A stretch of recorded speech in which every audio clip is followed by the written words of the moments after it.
Había una niña de 5 años que tenía una enfermedad incurable, una enfermedad que la estaba matando.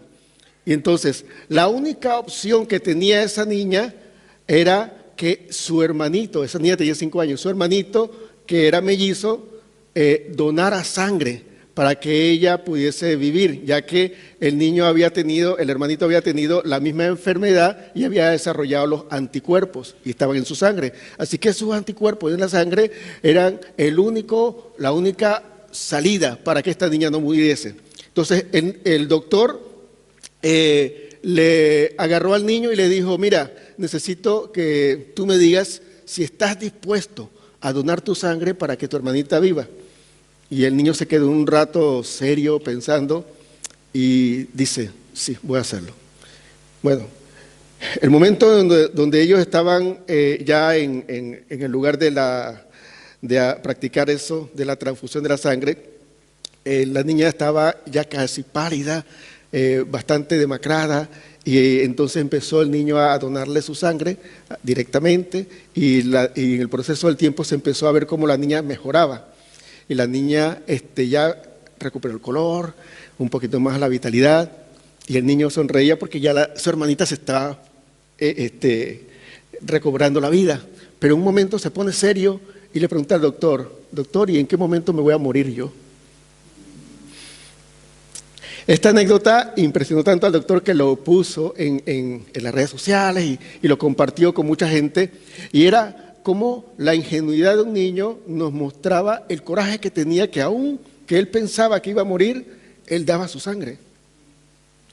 Y de verdad a mí todavía me impresiona mucho eso, como padre, pero es el pie de lo que yo quería establecer hoy como prédica, porque hace más de 2000 años alguien también donó sangre para ti y para mí, que ese es el Señor Jesús. Y en un tiempo como hoy lo estamos celebrando, cuando el Señor Jesús, donó toda su sangre para ti y para mí. El detalle diferente a este niño es que el Señor Jesús sí murió. Este niño no iba a morir porque era nada más una transfusión de sangre. Él sí donó toda su sangre por ti y por mí. Entonces, pienso que eso requiere mucho coraje, eso requiere de mucho valor. Así que, por lo cual, como donante de sangre, yo quise ponerle al mensaje del día de hoy la sangre de Cristo.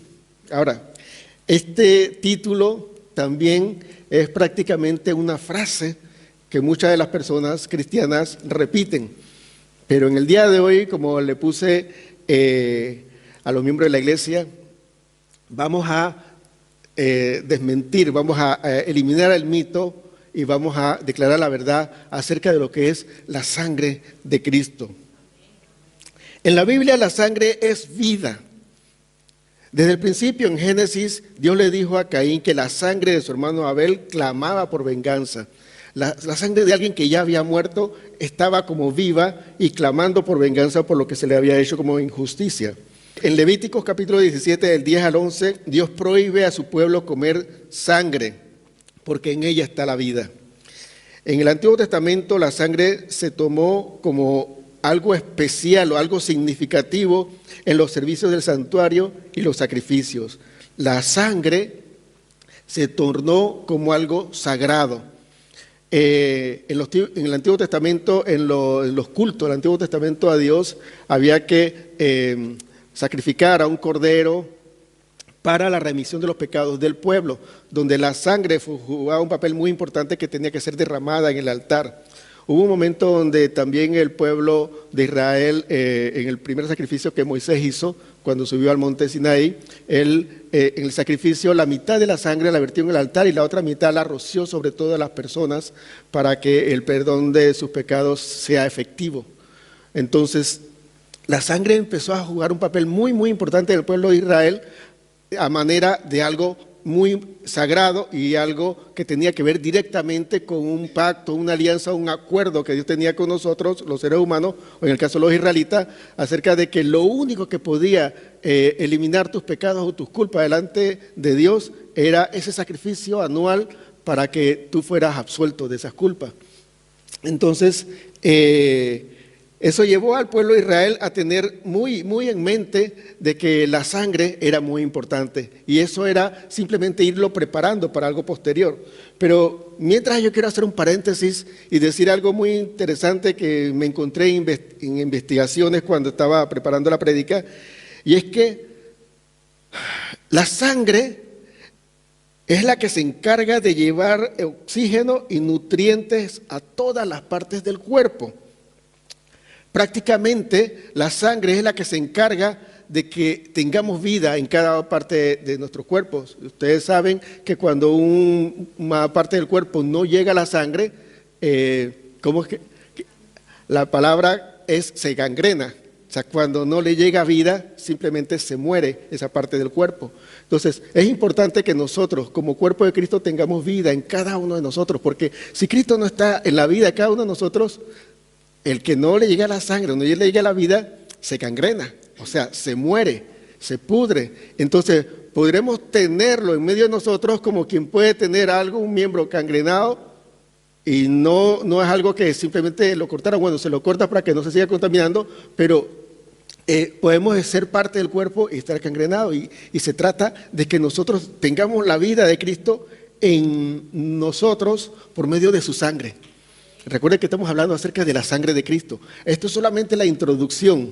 Ahora, vamos a entrar en la segunda etapa de este mensaje, que es la parte donde usted tiene que, de verdad, tratar de distraerse lo menos posible en su pensamiento, porque yo sé que uno a veces está aquí y uno está pensando en la comida que dejó allá pendiente, o en lo que iba a hacer hoy, o lo que mañana va a hacer. Entonces, tratemos de concentrarnos al punto de que le saquemos el mayor provecho a esto. Hay dos acontecimientos que están más relacionados de lo que tú y yo creemos. Uno es en Éxodo capítulo 12, donde se narra la última plaga sobre los egipcios y la Pascua. Y la otra es la narración en Mateo 26, donde se narra la Pascua de Jesús. Ustedes, no sé si saben, que cuando Jesús hizo su cena, que todos conocemos como la última cena, era una cena de Pascua. Ahora, la cena de Pascua, ¿de qué se trataba la cena de Pascua para los judíos? La cena de Pascua estaba relacionada directamente con la salida del pueblo de Israel de Egipto. Entonces, era una celebración que Dios les mandó a hacer para que ellos recordasen que ellos fueron esclavos y que Dios los estaba haciendo libres. Es una cena también para que ellos tuvieran una preparación en su corazón para que cuando el cordero, ellos mataron en ese momento un cordero, que ahora vamos a ver otros detalles, cuando el cordero de Dios venga y derrame su sangre, ellos sepan que esa era la relación que tenían. Pero lamentablemente, como muchos de nosotros a veces estamos en un culto, escuchamos una prédica en YouTube o leemos la palabra y no nos damos por enterados de lo que está pasando, y es momento de que nosotros en este momento por lo menos y en adelante le pidamos a Dios que nos dé el discernimiento y la sabiduría para poder entender su palabra. Ok, en Éxodo capítulo 11, la muerte de los primogénitos le dio la libertad a los judíos. Okay. La 10ª plaga, porque cuando Dios iba a liberar al pueblo de Israel, Dios envió 10 plagas, ¿sí?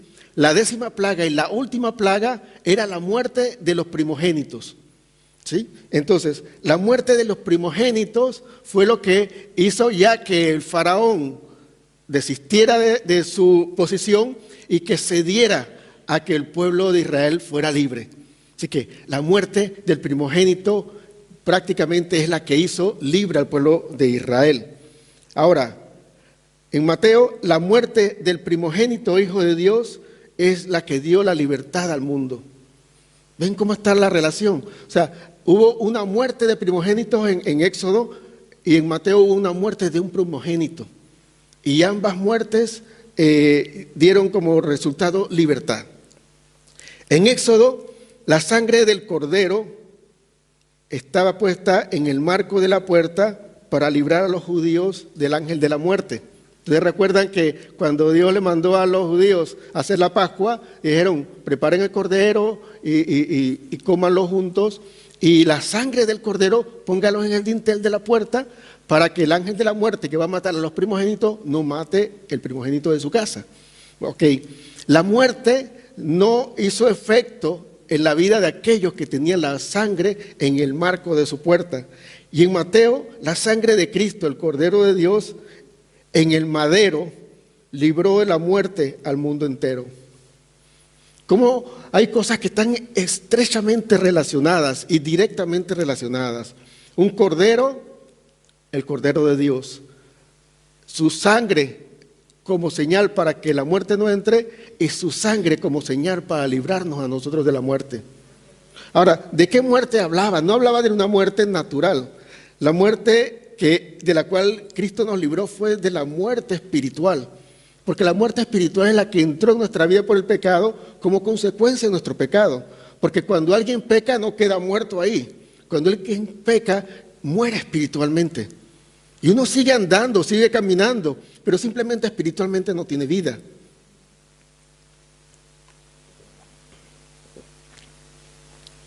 Por eso es que nosotros tenemos como en poco o no le damos mucha importancia a cuando pecamos y decimos, no, es una mentirita blanca, no es un pecado que no es algo grosero, no maté a nadie, no hice algo. Pero el pecado se encarga de ir minando nuestra vida espiritual e irla llevando al fondo del abismo y nosotros no nos damos cuenta cuando de repente ya estamos al final, en el fondo. Así que hay que prestar mucha atención, que lo único que quiere las tentaciones es llevarnos a pecar y el pecado lo único que va a llevar como consecuencia va a ser la muerte. O sea, nosotros tenemos que tener claro de que tenemos que velar por nuestra vida. No solamente nuestra vida natural, sino nuestra vida espiritual, porque la vida espiritual es eterna, la vida natural es pasajera. Algunos en la vida natural tienen 17 años, algunos tienen 25, otros 50, otros 70 y otros duran hasta 100 años los centenarios, pero nosotros que tenemos vida espiritual, tenemos vida eterna. Ahora, si hay que cuidar algo, hay que cuidar lo espiritual. Si hay que velar por algo, hay que velar por el corazón y por todas las cosas que nos llevan a que haya vida o que haya muerte en nuestras vidas. Y nosotros tenemos que estar muy atentos y pendientes con esto. El Antiguo Testamento es sellado con sangre. Ok, el Antiguo Testamento, podríamos llamarlo como pacto. Podemos llamarlo como acuerdo, podemos llamarlo como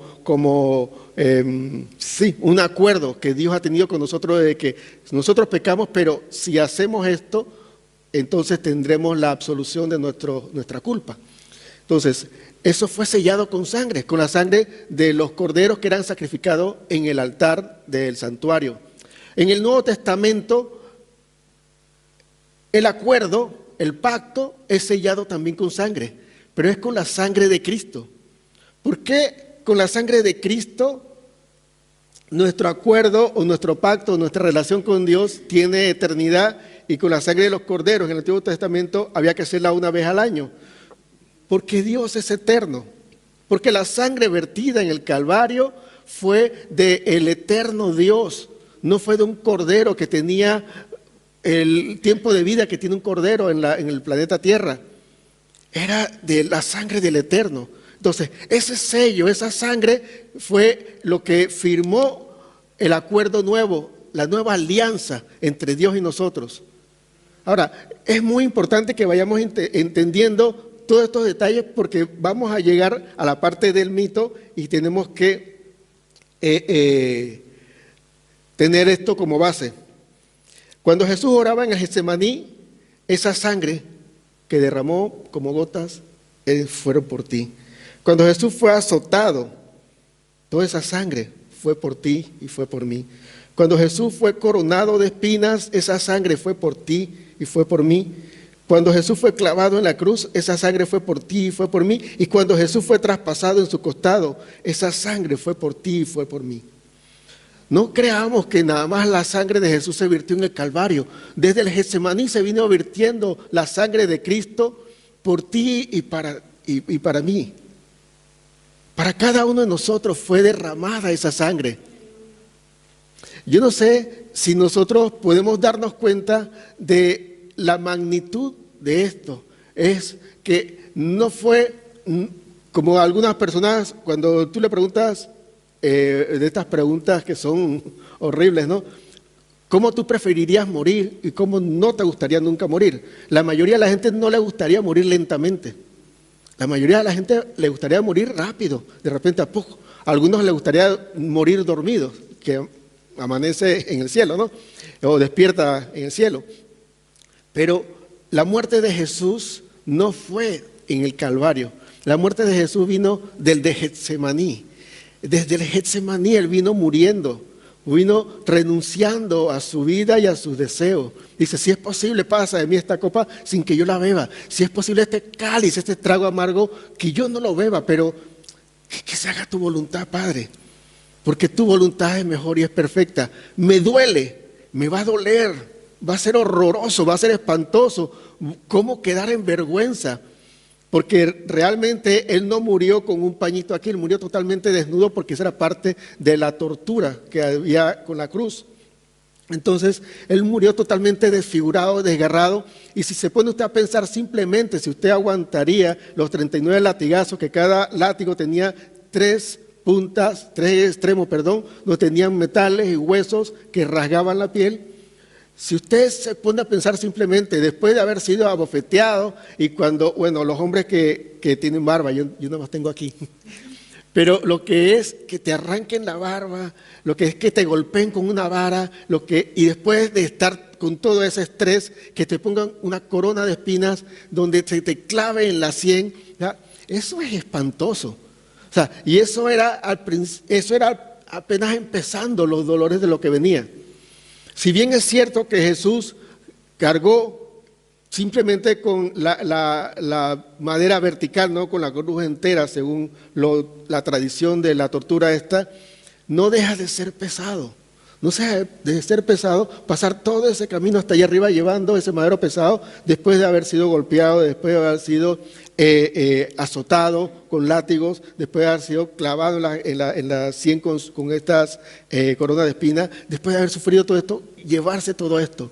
Ahora, a todo esto la sangre sigue fluyendo, la sangre sigue derramándose, y hasta que llegó al Calvario, hasta que llegó a ser crucificado y ser levantado en esa cruz, la sangre siguió fluyendo. Y ahora esa sangre que detallé hace un momento en cada una de las estaciones, de las etapas, esa sangre fue por ti y fue por mí. Ese sufrimiento fue por ti y fue por mí.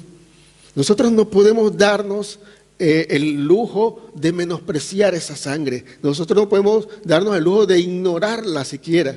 Nosotros tenemos que prestarle atención a la sangre de Cristo, porque la sangre de Cristo realmente tiene poder, como dice un dicho y algunas canciones que lo dicen.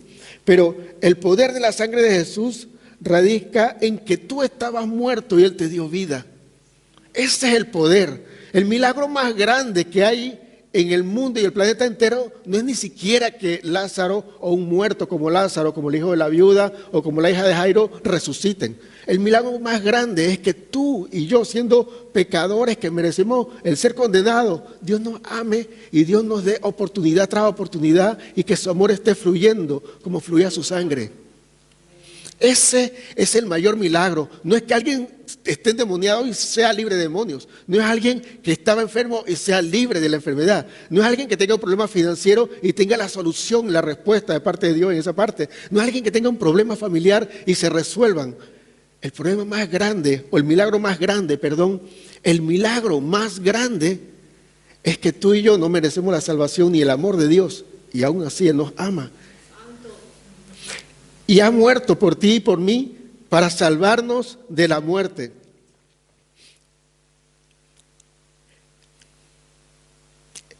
La sangre de Cristo es la única cosa poderosa para limpiarme a mí de la maldad. El poder de la sangre de Jesús no es una frase mantra para librarte de una manifestación fantasmal o diabólica, tampoco es una expresión que se deba decir a la ligera. Mucha gente dice la sangre de Cristo como una expresión. Cuidado, esto es sagrado. Eso es más sagrado que pararse aquí en el altar. Eso es más sagrado que cualquier cosa. La sangre de Cristo es algo muy importante para que usted lo tome simplemente como una expresión. La sangre de Cristo tampoco es lo que te va a librar de una presencia que tú sientes un miedo porque hay un fantasma y dices, la sangre de Cristo, eso no te libra de eso. La sangre de Cristo vino para librarte de la muerte y del pecado y para limpiarte de toda maldad, no para ahuyentar demonios. O sea, eso es lo que hablaba yo acerca de cuáles son los mitos acerca de la sangre de Cristo y cuál es la verdad. La autoridad en el nombre de Jesús es la que nos libra de cualquier presencia contraria a la luz o a algo de Dios. Todo lo que sea contrario a Dios, el nombre de Jesús es la autoridad que Él nos ha dado, su nombre, para en su nombre echar fuera demonios, no por la sangre de Cristo. O sea, por mucho tiempo a través de la iglesia ha corrido esa teología de que la sangre de Cristo es la que va a librar a alguien que esté endemoniado, de que algún fantasma o algo que está asustando se va a ir. La sangre de Cristo, la sangre. Mira, yo creo que hay muchas cosas que suceden por la misericordia de Dios y porque Dios ve la intención. Sí. No quiero negar en lo absoluto que en algún momento uno haya clamado a la sangre de Cristo y uno haya sido librado de algo negativo, algo malo. Pero el orden correcto es en el nombre de Jesús, porque la sangre de Cristo, según lo que uno puede buscar a lo largo y extenso de la Biblia, los 66 libros, en todo lo que usted pueda encontrar en la Biblia acerca de la sangre de Cristo, en lo absoluto está relacionada con ser algo que va a liberar a algo, sino que simplemente es lo que nos va a librar a nosotros de nuestra maldad y del poder de la muerte, porque a través de su sangre nosotros somos redimidos. A través de su sangre nosotros somos salvos. A través de su sangre nosotros también somos sanos, porque hay mucha enfermedad que tiene que ver con azotes espirituales y con cosas que han sido traspasadas. Pero la sangre de Cristo tiene que ser única y exclusivamente para ser valorada como lo más precioso del Señor Jesús que nos dio para que tú y yo, que estábamos muertos en pecado, tengamos vida.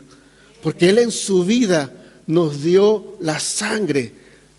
Nos permitió que seamos libres por el vertir de su sangre en este mundo y que nosotros, tú y yo, seamos libres y seamos redimidos, seamos rescatados de esa forma en que vivíamos antes, alejados de Él.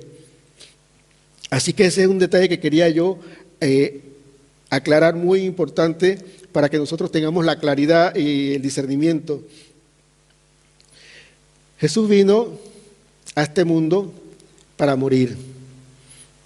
Todos nosotros, tú y yo, hemos nacido en este mundo para ser alguien en la vida, para estudiar, para tener una profesión, para tener una familia. No hemos nacido para morir, nacimos y en el proceso del ciclo de vida moriremos, pero nosotros nacemos para vivir, pero Jesús nació para morir por ti y por mí. Y esa es una diferencia muy grande en la cual cuando nosotros entendemos que la sangre de Cristo, en la cual estaba su vida, juega el papel más importante de su misión en la tierra. Más que cualquier milagro, más que cualquier parábola, más que cualquier aclaración, más que cualquier revelación que haya dado, cuando Él vertió su sangre en la cruz del Calvario, o como decía yo al principio, vertió su sangre desde el Getsemaní, vertiendo su sangre en cada una de las etapas que estuvo Él sufriendo. Esa sangre era el clímax, era el top, era lo más importante de su misión, porque Él venía a derramar su sangre por ti y por mí. Este mensaje es súper corto porque pienso que si yo hablo otra cosa, agregaría otro tema, y yo no quiero salirme del tema acerca de la sangre de Cristo Jesús, el mejor donante de sangre que ha existido, porque no solamente nos dio la vida, sino también nos dio la vida eterna con su sangre. Yo pienso es que yo necesito urgentemente, yo no sé si es tu caso, lo lees de forma personal, pero yo necesito urgentemente una transfusión de su sangre, la sangre de Jesús. Mi sangre, que es mi vida, está contaminada, enferma y desahuciada por mis malas acciones y pensamientos. Y yo necesito la preciosa sangre de Jesucristo en mí para tener su vida en abundancia. Yo quiero que tú y yo oremos en este momento para que Dios tenga misericordia de nosotros y no tome en cuenta toda la necedad que desde esta hora hacia atrás hemos tenido tú y yo al tener en poco la sangre de Cristo, al tener en poco ese gran amor que Él nos ha demostrado a través de su muerte, a tener en poco todas las bendiciones que Él nos da día a día, y que toda esa forma que hemos tenido antes empieza a cambiar a partir de esta hora, a partir de este día, y valoremos la sangre de Cristo y le pidamos: Señor, haz una transfusión de sangre en mi vida. Mi sangre, que es la vida que yo vivo, que yo creo que es vida, realmente la estoy viviendo en muerte, y quiero que tu sangre preciosa sea la que me dé vida realmente. Padre, yo te pido en el nombre de Jesús que tú llegues a mi corazón y empieces a reinar de una vez por todas y me ayudes a ser mejor cada día más. Vivimos tiempos muy difíciles en los cuales podemos ver con nuestros ojos cómo el mal triunfa y cómo hay tanta maldad en todo el mundo, de tal forma que el amor de muchos se ha enfriado. Ayúdame a no enfriar mi amor contigo. Ayúdame a permanecer en ti, Señor, en ese calorcito que tiene la sangre que da la vida al cuerpo. Quita toda frialdad de mi vida, quita toda apatía, Señor, y ayúdame a entender que tú tienes cuidado de mí, que tú tienes el control de todo, que tú tienes el control de todas las cosas que suceden alrededor y que tú puedes tener el control de mi vida y yo quiero que tú lo tengas. Ayúdame, Señor, a que yo pueda rendirme por completo a ti, a tal forma de que tú seas mi Señor, y que tú seas no solo mi Salvador, sino que seas mi Señor, y que yo pueda obedecerte. Señor, yo te pido en el nombre de Jesús que tú entres a mi corazón, que tú seas el Señor de mi vida, que tú seas el amo y dueño de mis destinos, porque yo sé que contigo el destino es cierto, es seguro. Tú me llevas a lo mejor de mi vida, mejor de lo que yo pensaba, mejor de mis planes, mejor de mis pensamientos y mis anhelos. Tú me llevas a lo mejor y yo quiero que tú guíes mi camino, que tú guíes mi destino y que seas realmente mi Señor de hoy en adelante. Te rindo mi vida por completo y yo me entrego a ti para que tú hagas tu voluntad en mi vida, porque hasta el día de hoy hay demasiados errores que he cometido tratando de manejar mi propia vida. Ahora maneja tú mi vida, guíame y ayúdame a tener amor por leer tu palabra, deseos de orar siempre y de participar en cada una de las actividades espirituales que hacen fortalecer mi espíritu. Ayúdame a planificarme para estar y tener tiempo contigo y disfrutarlo y conocer la verdadera vida que te costó la sangre. En el nombre de Jesús, amén.